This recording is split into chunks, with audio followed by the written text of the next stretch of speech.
Fala pessoal, sejam bem-vindos a mais uma aula de anatomia. Hoje nós vamos falar sobre sistema muscular, o estudo dos músculos. Inicialmente, pessoal, para a gente falar um pouquinho sobre sistema muscular, a gente precisa fazer algumas considerações. Então, se a gente pensar inicialmente em um ser unicelular qualquer, imagine que aqui a gente tenha um ser unicelular, tá? Por exemplo, uma ameba. Que esse ser unicelular tem uma célula só. Você deve concordar que essa única célula, ela é responsável por fazer a respiração celular, ela é responsável por fazer a própria defesa orgânica dessa célula. Esse ser unicelular, essa única célula, ela é responsável por fazer a movimentação.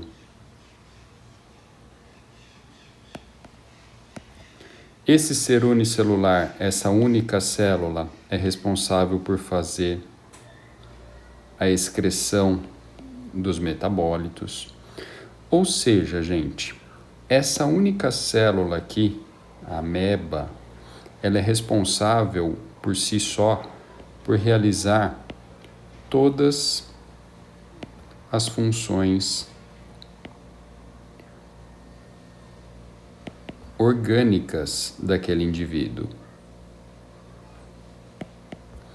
Ou seja, uma única célula é responsável por fazer todas as funções orgânicas daquele indivíduo. No entanto, quando esses seres se desenvolvem e a gente passa a ter seres pluricelulares, ou seja, seres formados por várias células, a gente tem que entender que essas células, elas acabam sendo especializadas.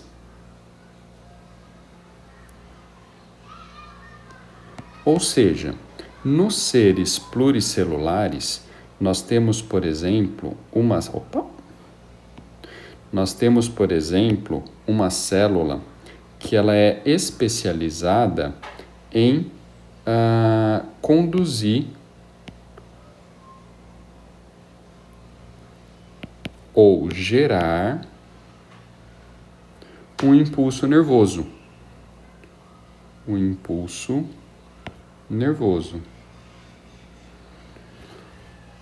Que célula que faz isso?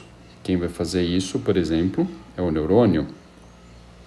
Eu tenho uma célula nesses seres pluricelulares que ela é especializada em realizar contração. Que célula que faz contração? Essa sim é a célula muscular. Então, a gente tem que ter na cabeça que a célula muscular é uma célula responsável por fazer contração. É uma célula que ela se especializou no desenvolvimento na escala zoológica em fazer contração, ou seja, ela tem uma característica mais ou menos dessa forma, e quando essa célula ela ativa, ela vai ficar mais curta, ou seja, ela realiza contração. Imagina que a gente tem uma célula aqui, e aí essa célula ela se encurta, ou seja, as extremidades dela vão se aproximar. No entanto, uma célula só não faz verão. Uma célula só, ela não vai conseguir gerar um movimento útil para nós. Então, o que acontece? Essas células musculares, que nós estamos esquematizando aqui, elas vão ser organizadas de diversas formas. Ou seja, essas células, cada uma dessas células aqui, então uma célula, ela vai se agrupar com outras células e vai formar uma estrutura chamada de feixes ou fibras musculares. Esses feixes ou fibras musculares, eles também vão se organizar na forma de uma massa macroscópica chamada de músculo. Então, quer dizer o seguinte, pessoal, a célula se organiza, então essa célula que está aqui em cima, ela se organiza, ela forma feixes, esses feixes vão se organizar para formar os músculos que a gente encontra lá no laboratório, efetivamente. Então, o músculo ele é formado por um conjunto de fibras e essas fibras formadas por um conjunto de células musculares. Tá joia? Agora, quando a gente estuda sistema muscular, a gente está estudando músculo, ou seja, a estrutura macroscópica que é o músculo. Os músculos por si, ou o sistema muscular, ele apresenta algumas funções. A gente pode ressaltar aqui, principalmente, 3 funções desses músculos. A primeira função é a função, só corrigir aqui, a primeira função é a função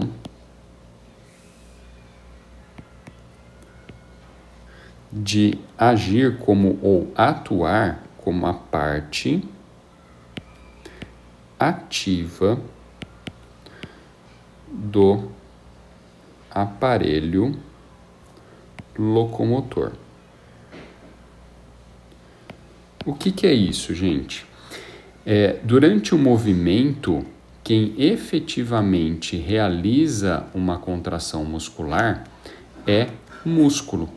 É quem gasta energia para realizar um movimento é o músculo. Então, por isso que o músculo é a parte ativa do aparelho locomotor. No entanto, sem osso e sem articulação, a gente não tem movimento, tá joia? Então, ela é a parte ativa do aparelho locomotor. Além disso, ele auxilia também na conformação do corpo humano. Ou seja, ele auxilia na forma do corpo humano, a dar a forma do corpo humano. E por fim, a gente tem que lembrar que a contração muscular gera calor. Se a contração muscular gera calor, a contração involuntária de vários músculos, ela auxilia na manutenção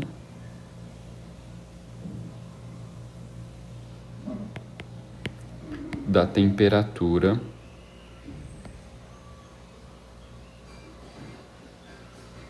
do corpo. Isso é fácil a gente entender se você pegar um dia frio, sair no ambiente mais frio, você começa a tremer, ou seja, você começa a ter várias contrações musculares involuntárias e essas contrações musculares involuntárias, elas vão gerar calor, auxiliando a manutenção da temperatura corpórea. Agora, existem diversos tipos de músculo no nosso corpo. Então, vamos dar uma olhadinha aqui nos tipos de músculo que a gente tem no corpo. Para a gente entender os tipos de músculo, nós vamos construir uma tabelinha, tá? Então, nessa tabela, nós vamos colocar primeiro o aspecto histológico do músculo, depois o aspecto topográfico e, por fim, o aspecto fisiológico do músculo. Então, vamos lá, vamos fazer uma tabela aqui.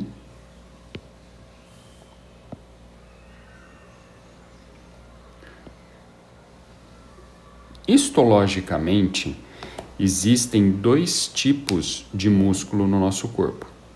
Um músculo que o citoplasma da célula, então se eu pegar aqui uma célula muscular, imagine que a gente tem uma célula muscular aqui, o citoplasma dessa célula, ele apresenta uma série de estrias verticais.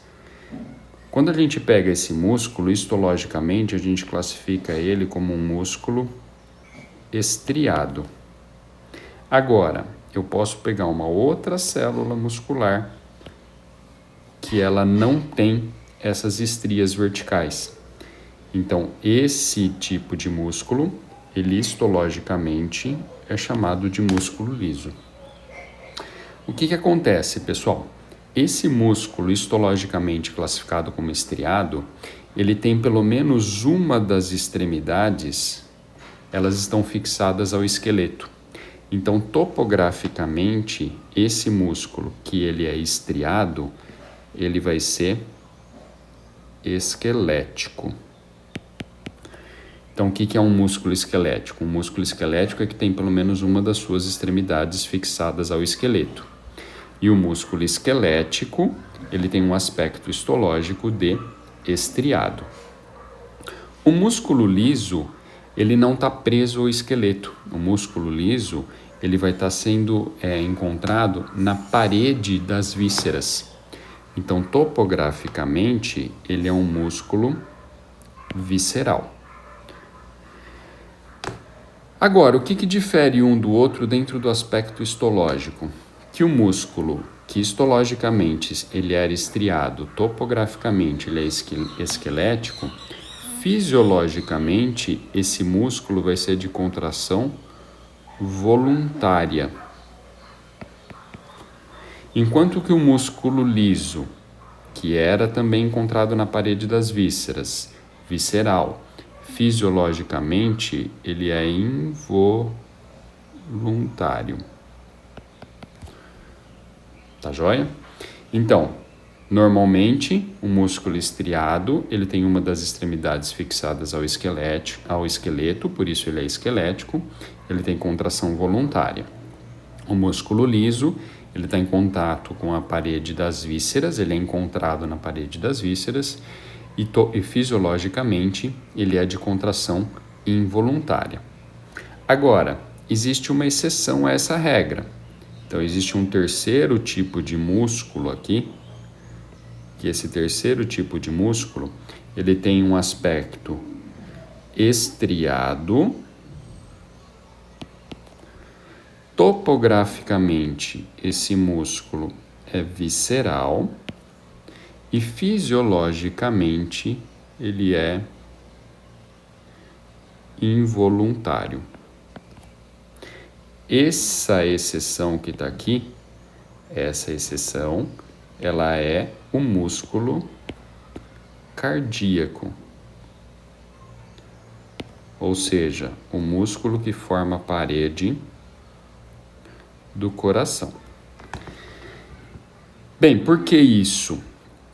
O músculo estriado, como ele tem essas estrias verticais no citoplasma da célula, ele tem uma contração mais forte. Ele consegue se submeter a estresse de contração mais intenso. Agora, se a gente parar para pensar que o músculo cardíaco, ele precisa estar em constante contração e relaxamento, ele não pode ser um músculo liso. Ele tem que ser um músculo estriado. No entanto, o músculo cardíaco ele não está preso ao esqueleto. Ele está formando a parede de uma víscera. Então, por isso que esse músculo ele é visceral. E a gente não precisa ficar pensando o tempo inteiro para bater o coração. Então, ele está em uma contração involuntária. Gente, dentro do capítulo de sistema muscular, a gente vai estudar isso daqui, ó. Músculo estriado esquelético de contração voluntária. Então, tudo que eu falar daqui para frente, eu estou me referindo a músculo estriado esquelético. Bem, o próximo tópico são os componentes anatômicos dos músculos estriados esqueléticos. Tá joia? Então, o que são esses componentes anatômicos dos músculos estriados esqueléticos?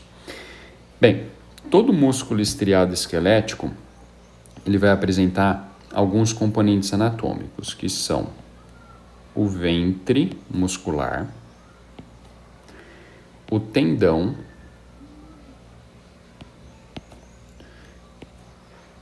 a aponeurose e a fáscia muscular. Então, deixa eu melhorar aqui. O ventre, o tendão, a aponeurose e a fáscia. Então, vou esquematizar um músculo aqui, ó. Tem um músculo qualquer aqui, com algumas fibras musculares.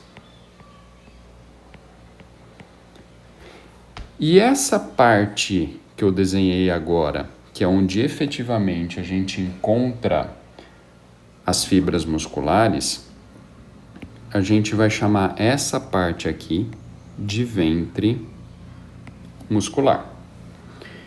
Então, essa parte é chamada de ventre muscular. O ventre muscular, ele tem nas suas extremidades uma estrutura chamada de tendão. O tendão, ele é um tecido conectivo. Então, esse aqui é o outro tendão.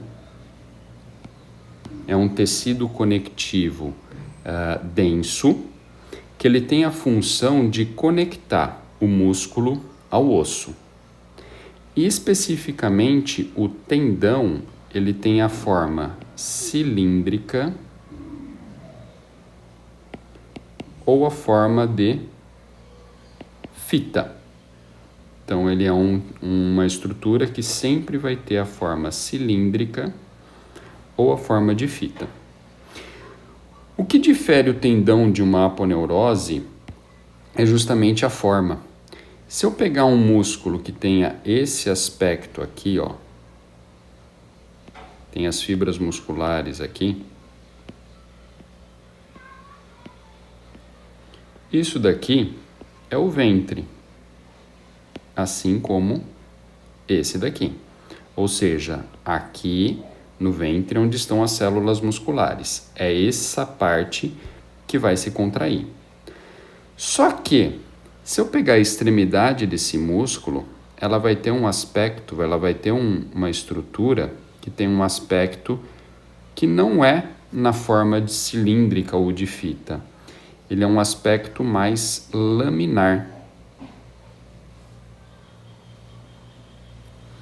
Isso daqui, então, não é um tendão. Isso daqui é chamado de aponeurose. O que difere a aponeurose do tendão é justamente a forma, que aqui ele tem um aspecto laminar. Se a gente encontrar um músculo que tenha esse aspecto aqui, ó, por exemplo, com as fibras musculares aqui,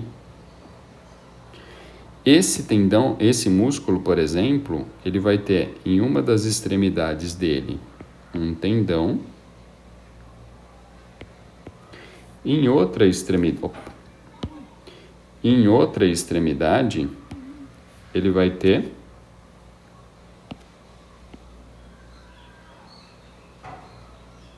uma estrutura mais laminar, que é a aponeurose. Função da aponeurose, exatamente a mesma função do tendão. É de conectar o músculo ao osso. Tá joia? E por fim, existe um revestimento.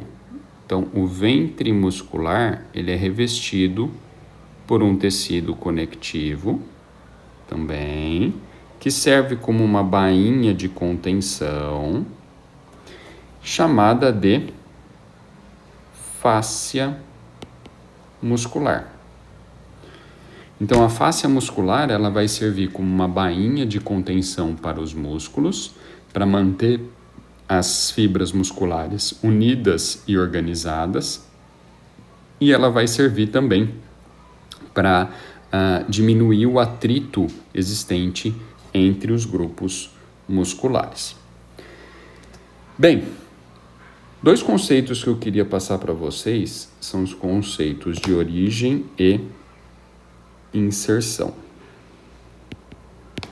O que é origem e inserção, pessoal? Origem é sinônimo de ponto fixo. Inserção é sinônimo de ponto móvel. Então, origem é o ponto fixo, inserção é o ponto móvel.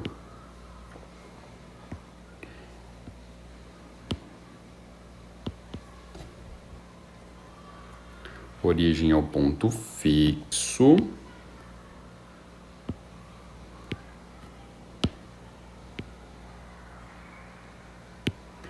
e a inserção é o ponto móvel.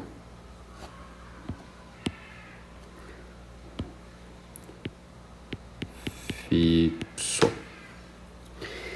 Quer dizer o seguinte, pessoal.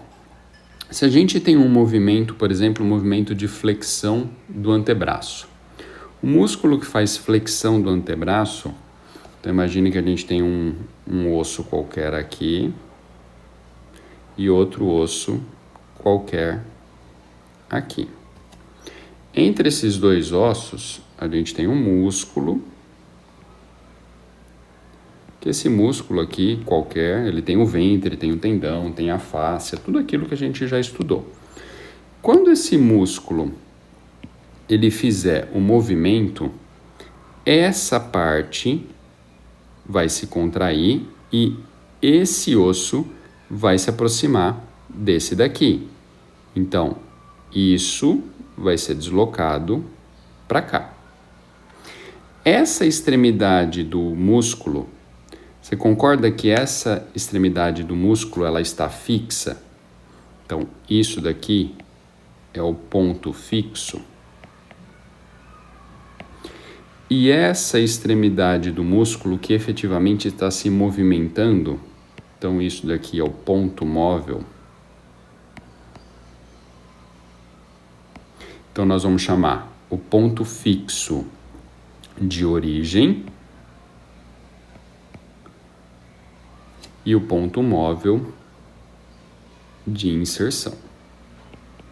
Então, quando você estiver estudando o músculo lá e ver que a origem do músculo ela está no antebraço e a inserção está no braço, por exemplo, ou o inverso, né? A origem está no braço e a inserção está no antebraço, você sabe que quando aquele músculo fizer um movimento, o ponto móvel ele vai se aproximar do ponto fixo e aí você sabe a função daquele músculo. E para a gente terminar essa aula de hoje, eu quero conversar um pouquinho com vocês sobre a classificação dos músculos estriados esqueléticos. Então, quando a gente classifica alguma coisa, lembra sempre que a gente tem que classificar com base em alguns critérios. O primeiro critério é quanto à forma e a disposição das fibras musculares. Então vamos lá. As fibras musculares, né, elas podem estar dispostas imagina que a gente tem um músculo aqui, a fibra ela está disposta longitudinalmente ou paralelamente ao longo eixo do músculo, ou as fibras elas podem estar dispostas de forma oblíqua em relação ao longo eixo do músculo. Então aqui nós temos 2 grandes grupos, um grupo de disposição paralela das fibras e um grupo de distribuição oblíqua das fibras. Então nós vamos estudar primeiro a disposição paralela das fibras e depois a disposição oblíqua das fibras. Então, quando a gente tem músculos com fibras paralelas, eles vão admitir, então vamos lá, fibras paralelas. Então, olhei o músculo, vi que as fibras desse músculo são paralelas e agora eu vou olhar a forma. Então, todos esses músculos, eles têm disposição paralelas. Então, o primeiro tipo é um músculo que a forma dele, o comprimento, é maior do que a largura, que é semelhante à espessura. Quando a gente tiver um músculo com esse aspecto, ele vai ser classificado como músculo longo. Um exemplo de músculo longo é o músculo sartório, que está localizado na região anterior da coxa. Outra situação, o comprimento é semelhante à largura e os dois maiores do que a espessura. Aí a gente vai estar diante de um músculo classificado como largo.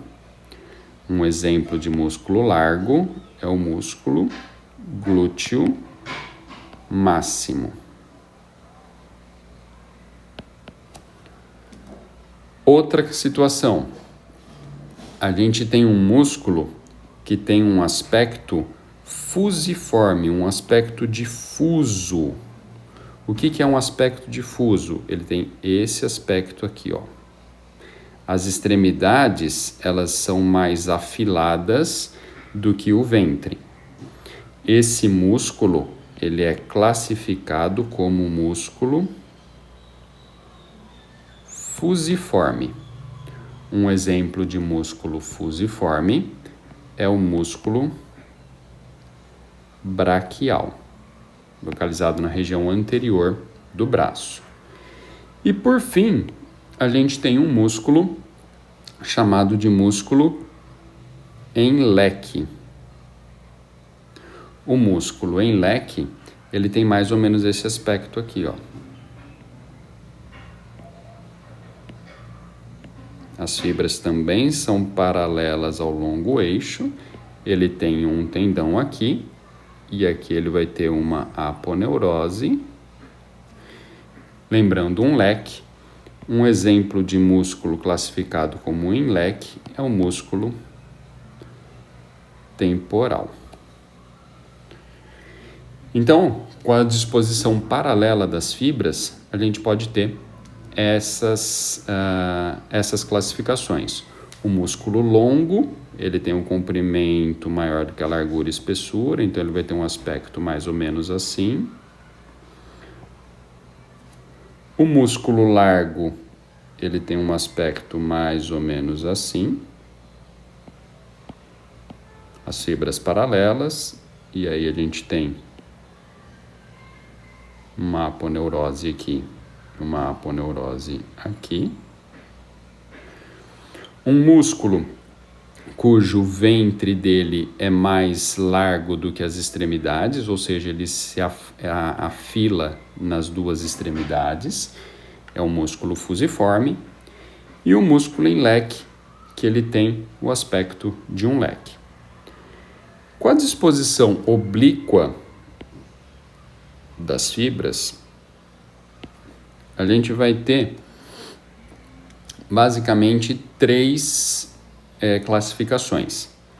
Então, quando a gente tem músculos cujo as fibras musculares elas estão inclinadas em relação ao longo eixo do músculo, a gente pode classificar esse músculo como sendo peniforme.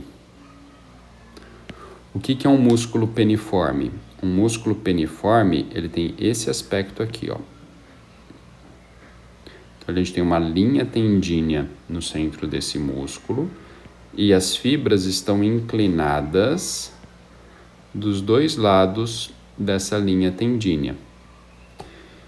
Isso lembra uma pena, por isso que ele é peniforme. Um exemplo de músculo peniforme é o músculo reto femoral. O músculo está na região anterior da coxa.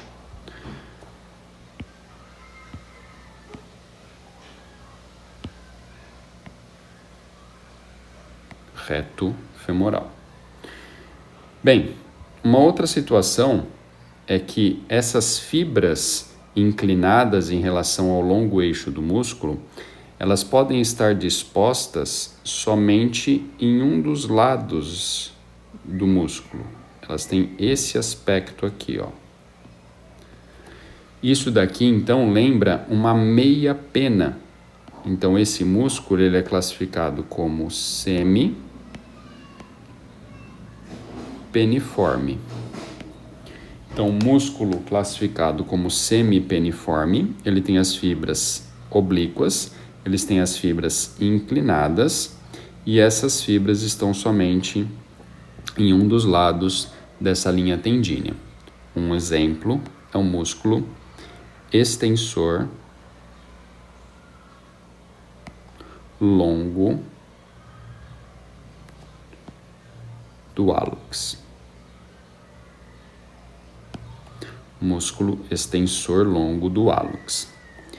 E existe uma terceira classificação que é o músculo multipeniforme.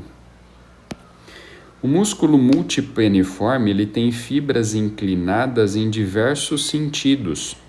Tá? Não lembra uma pena como peniforme, não lembra uma meia pena como o semipeniforme, e ele é chamado aí de multipeniforme. Um exemplo é o músculo deltoide, tá? No ombro.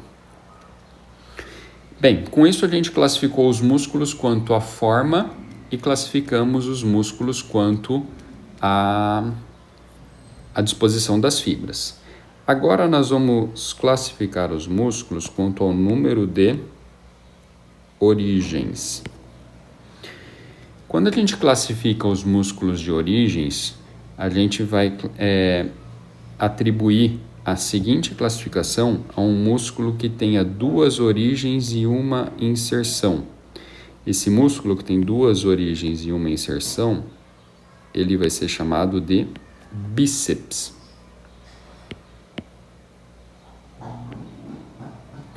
Então, músculo bíceps. Músculo bíceps, ele tem duas origens e uma inserção. Como que fica o aspecto desse músculo? Ele vai ficar mais ou menos assim, ó, pessoal. Origem, inserção. Agora, com isso, vocês já imaginam como que a gente classifica um músculo que tem 3 origens e uma inserção. Esse é o músculo tríceps. Ele apresenta 3 origens e uma inserção. Ele vai ter mais ou menos esse aspecto aqui, ó. Então, ele tem 1, 2, 3 origens, origem, e uma inserção. E quando a gente tem 4 origens e uma inserção, a gente classifica como quadríceps. Esse músculo ele tem 4 origens e uma inserção. Então, vamos lá. O aspecto desse músculo, ele fica mais ou menos assim. Ele vai ter origem, e aqui, inserção. Um exemplo de músculo bíceps. Músculo bíceps braquial. Um exemplo de músculo tríceps. Músculo tríceps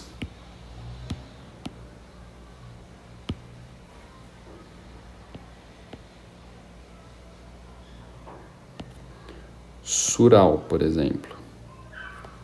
Quadríceps, músculo quadríceps femoral.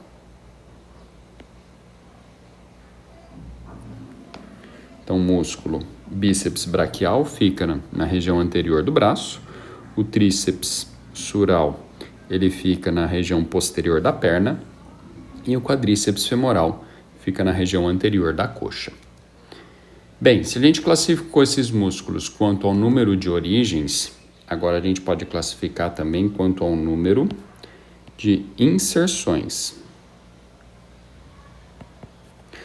Quanto ao número de inserções, esses músculos eles podem admitir duas classificações. Primeira, músculo bicaudado. O músculo bicaudado ele tem uma origem e duas inserções. Um exemplo de músculo, como que fica esse músculo? Ele vai apresentar o seguinte aspecto. Ele tem mais ou menos esse aspecto aqui, ó. Ele tem agora uma origem e duas inserções. Um exemplo de músculo bicaudado é o músculo flexor curto do hálux. Esse músculo está localizado na planta dos pés. Se esse músculo tiver mais de uma origem e mais de duas inserções, ele vai ser classificado como músculo policaudado. O músculo policaudado, em geral, ele tem uma origem e 4 inserções. Ele vai ter um aspecto mais ou menos assim, uma origem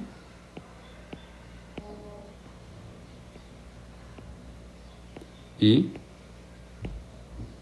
4 inserções. Então, origem, inserção, inserção, inserção, inserção. Um exemplo de músculo policaudado é o músculo flexor superficial dos dedos da mão, aonde cada um desses tendões de inserção eles se destinam a um dos dedos da mão, exceto para o polegar, que tem uma musculatura específica para ele. Bem, classificamos quanto ao número de origens, ao número de inserções, agora nós vamos classificar quanto ao número de ventres. Quanto ao número de ventres, os músculos admitem duas classificações. Primeira, músculo digástrico. O músculo digástrico, ele é um músculo, quanto ao número de ventres,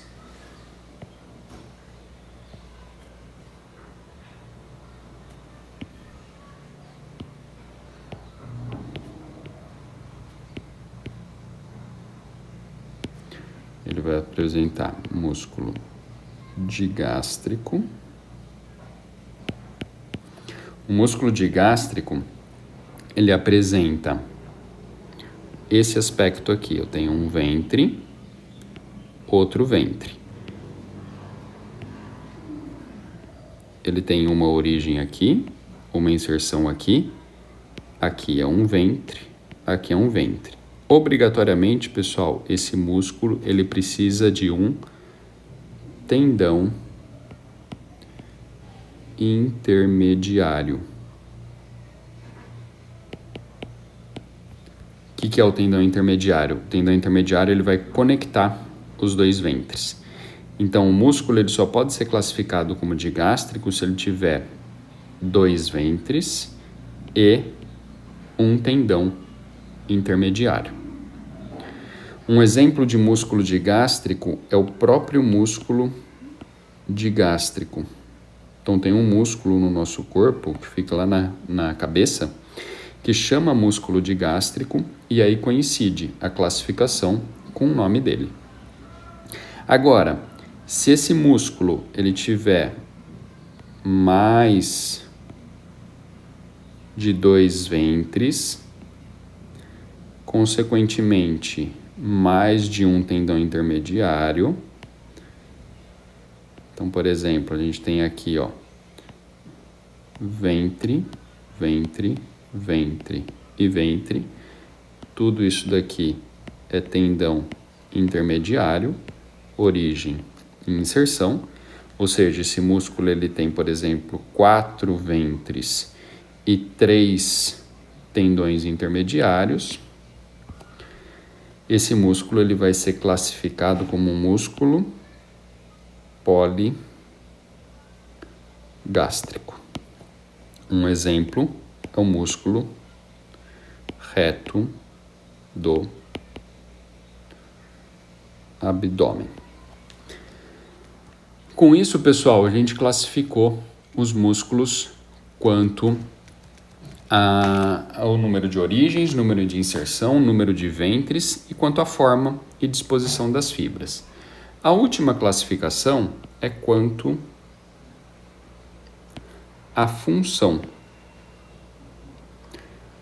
Aqui, a classificação quanto à função, ela se refere à função que o músculo desenvolve durante o movimento. Então, quando o músculo a gente classifica ele quanto à função, a gente pode adotar a classificação de agonista, de antagonista, de sinergista e de músculo postural. Agonista é o músculo que realiza o movimento, propriamente dito. Então, é o músculo principal daquele movimento, é quem faz o movimento. O antagonista, ele se opõe ao movimento. Então, se eu vou fazer flexão do antebraço, tá? Quem se opõe a esse movimento é o músculo extensor do antebraço. Então, o flexor do antebraço é agonista, o extensor do antebraço é antagonista. O sinergista, ele estabiliza articulações.